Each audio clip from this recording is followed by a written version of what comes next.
그리고 후보자님은 저는 뭐 군인은 군 골프장에서는 골프를 할 수 있다라고 생각하는데 쭉 검토해 봤을 때 너무 부적절해요. 저도 군 출신으로서 도저히 이해가 안 가는 것이 지난해 3월 5일 날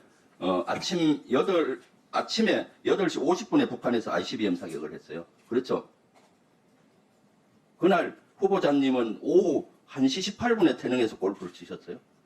왜 골프를 사수하셨죠? 이 상황이 되면 대부분 군인들은 골프를 취소하거든요. 네, 저희들도 골프장에 갈 때는 보장이나 금지 사항이 있느냐, 아니면 문제가 있느냐를 다 체크하고 가는데 아마 그때 체크했을 때 특별한 게 제한 사항이 없다고. 누구랑 쳤습니까?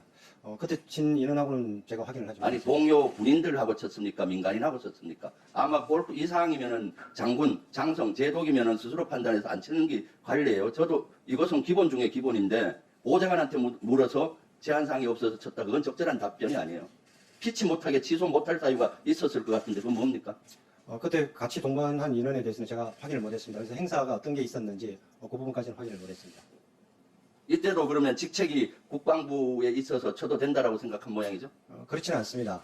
그때도 상황을 봐가지고 판단을 하는데 그때 판단을 하고 나가는 걸로 기억하고 있습니다. 누구하고 치는지는 잘 모르겠습니다. 북한에서 ICBM급 도발이면 엄청난 도발이고 NSC도 열리고 국방위에서도 파악하기 위해서 하는데 이런 것들은 아주 부적절하죠. 후보자님 어떻게 생각하세요?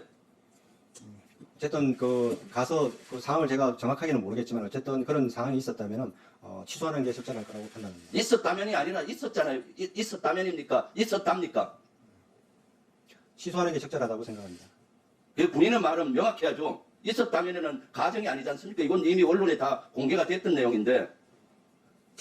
그 다음에 학폭 피해에 대해서 한번 질문을 하겠습니다. 학폭했을 때 그 피해자가 군인 가족이었습니까? 군인 가족 자녀였습니까?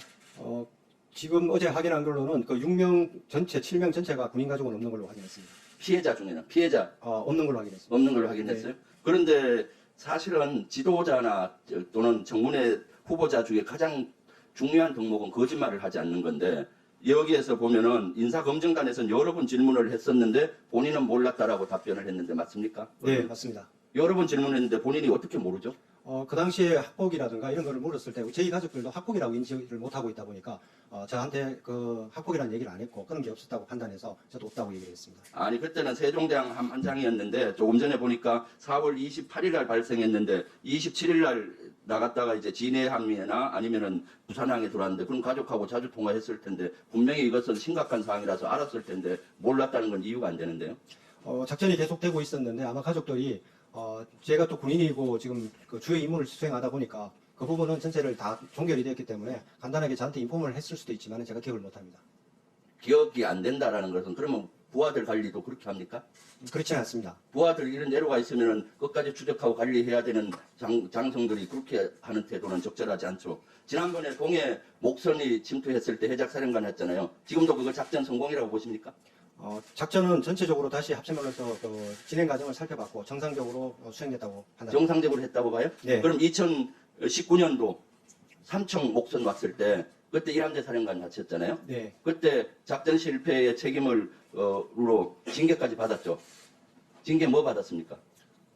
지휘감독 소홀에 대한 견책 징계 받았습니다. 견책 받았죠. 네. 육군 같으면은 지휘감독 소홀로 견책 받으면 3스타 진급이 안 돼요. 근데 해군은 어떻게 3스타로 진급됐는지 전 이해가 가지 않아요. 그러면 그 삼청 목함 사건하고 이번에 속초항 삼청 목선 사건하고 속초항까지 왔을 때까지 깜깜이었는데 속초항까지 와서 감시만 하고 제대로 된 대응을 못한 건 일맥상통하는데 차이가 뭡니까? 조금 길게 설명을 드려도 되겠습니다. 좀 설명해 보세요. 네, 지난번 사건은 감시 공백을 생기는 것은 동일합니다. 하지만은 그 이후에 작전을 바꾸고 그다음에 장비라든가 교육을 시켜서 이번 같은 경우는 전방에 작전이 진행이 되면서 감시를 강화시키는 육군과의 협조 관계에서 감시가 증가이 되고 그 증가된 상태에서 해양 감시 레이더에서는 그 작은 표적을 감시구역 책임에 들어왔을 때 잡았다는 겁니다. 그날 동해 목선 들어왔을 때 해적사령관 몇 시에 인지했어요? 목선이 들어왔다는 거? 그거는 신고 들어오고 7시 전후로 제가 이람대 사령관부터 전화를 받았습니다. 그것이 문제죠. 가정에 이미 우리 애가 넘어와서 7시간 이상 대기했는데도 7시에 해적사령관이 알았다. 그 문제죠. 주식투자 이런 거에 정신이 빠지고 국가 안이 노식조사해야 되는데 그렇지 않으니까 7시간 후에 해적사령관이 알았다는 것이 정상이라고요? 수고하시겠습니다. 이제 기동민 의원이